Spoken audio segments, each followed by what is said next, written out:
gostaria de citar a personagem Roberto de Canalejas. Roberto de Canalejas era o espírito que aparecia a Dona Ivone do Amaral Pereira, aparecia ela, e foi um grande afeto da vida dela e de outras encarnações.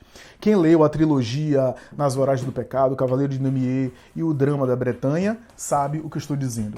Ele era um grande afeto dela, um dos grandes afetos da história reencarnatória dela, a quem ela inclusive prejudicou em mais de uma vez ao longo das experiências reencarnatórias. Eu não vou contar aqui em detalhes esses romances, mas Roberto de Canalejas aparecia a visão mediúnica de Ivone quando ela era muito pequena, criança, etc. E depois se despediu dela porque iria reencarnar quando ela já estava adolescente ou jovem adulta. E ele reencarnou e desapareceu. E ela sentiu uma dor profunda e uma perda, né, do laço afetivo com ele.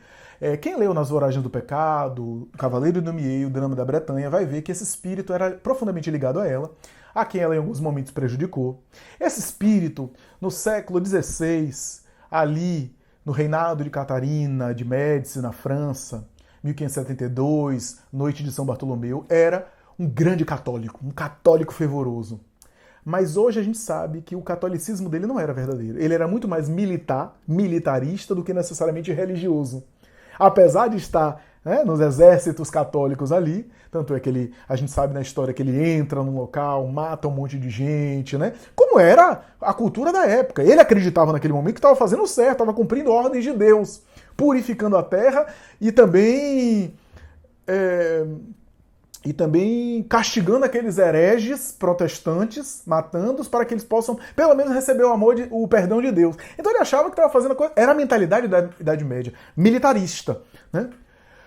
Quando ele desencarna depois de maneira dolorosa, vítima de uma traição, né? Ele desencarna, vai para o mundo espiritual e reencarna mais tarde, no século posterior, nas Flandres Ocidentais, como Henri Namier, um dos personagens da obra O Cavaleiro de Namier. E ao reencarnar, pasme, depois de ter sido aquele católico fervoroso, mas não era uma religião. Veja como... Por isso que gente diz, Flávio, fulano é tão religioso, ou fulano é ateu por quê? Muita gente me pergunta, fulano é tão inteligente e é ateu por quê? Eu vou explicar por quê. Baseado nesse conceito aqui.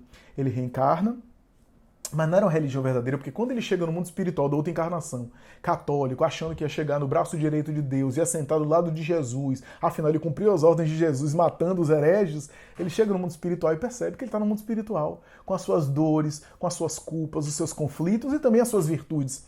Ao reencarnar, ele reencarna cético, materialista. Aí você, Flávio, na outra encarnação ele foi católico, agora volta materialista, ateu? É porque você está fazendo uma escala de valores. O espírito vai acumulando valores, e a evolução é assim, acumulando valores, mas é muito mais complexo do que você imagina. Não é assim, se tornou religioso, sempre vai ser religioso. Não. Porque às vezes a experiência religiosa foi mais social do que interior. A fé existia nele, instintivamente, mas era como Saulo de Tarso. A fé era muito mais humana. Ele tinha confiança nos potenciais. E esse sujeito tinha um amor tão grande por Ivone. E Ivone esteve reencarnado ao longo desses séculos com ele. E em alguns momentos ele se deu mal com ela.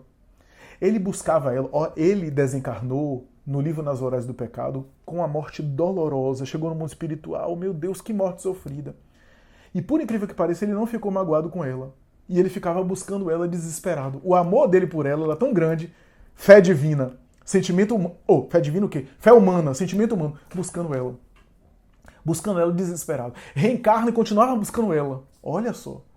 E aí em Cavaleiro de Namier ele também passa mal bocado e acaba, inclusive, exterminando a própria vida numa morte dolorosa, chegando no plano espiritual como autocida, exterminou a própria vida com dores por conta de ter se atirado numa pedra, numa montanha de pedra de granito, se tatelou todo, chega no mundo espiritual sofrendo as dores e com a consciência de culpa. E ainda assim não tinha mágoa dela. O que ele ficava no mundo espiritual era buscando por ela, para encontrá-la. O amor por ela vencia até a mágoa de ter sido traído, de ter sido enganado por ela, e graças ao que ele optou por exterminar a própria vida. Então chega no mundo espiritual, veja a fé, o sentimento humano, né?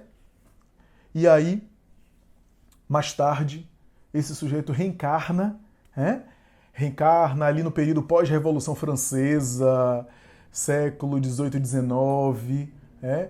Na Bretanha, região ali da França, e encontra ela novamente, eles têm um contato, têm E ele realmente acaba também numa situação muito ruim, piora a sua situação espiritual, ela também piora muito e chega num espiritual arrebentado, profundamente atormentado, transtornado, profundamente infeliz.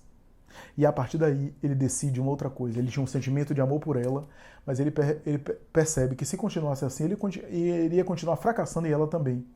Ele, meu sentimento de fé humana e de amor humano por você é muito grande, mas eu preciso buscar agora o divino e me espiritualizar. Eu preciso agora crescer. E aí ele começa a sua trajetória. Uma trajetória que ela não acompanha. E em uma outra encarnação, ela própria se joga no Rio Tejo, em Portugal, e morre de uma maneira dolorosa, atormentada, profundamente perturbadora. Ela morre de uma maneira totalmente desorganizada. E esse impacto em pleno século XIX, quando ela morre dessa forma, desencarna dessa maneira tão atormentadora, chega no mundo espiritual sofrida.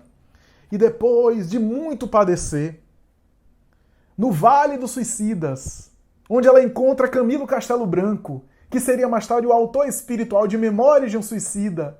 Ela encontra ele, faz amizade com ele no Vale do Suicida, sofrida, ele também. E quem é o espírito nobre que está ali se dedicando e ajudando as pessoas e aos suicidas a saírem daquele vale? Roberto de Canaleiras. Aquele afeto querido dela, que ao longo de muitas encarnações foi cético, porque como Arthur de Guzmán, o famoso Arthur de Guzmán, no Drama da Bretanha, depois de ter se estatelado como Henri Lumière, no Cavaleiro do Lumière, ele volta como Arthur de Guzmán, cético, não quer saber de religião. Por quê? O trauma que ele viveu lá atrás, de ser católico, desencarnar e ter aquela decepção daquilo que ele acreditava, gerou nele uma rejeição à religião. Mas depois das experiências dolorosas, ele começa a despertar para um sentimento de fé legítima no divino. A partir daí ele faz uma mudança, um progresso, um processo de aperfeiçoamento espiritual, avança e estava ali naquela condição de espírito nobre, Roberto de Canaleiras, ajudando os espíritos suicidas, enquanto ela estava arrebentada como ex-suicida no plano espiritual. Ele então acolhe ela, encaminha, etc. Se torna uma espécie de amigo espiritual mais amadurecido do que ela, porque avançou mais do que ela.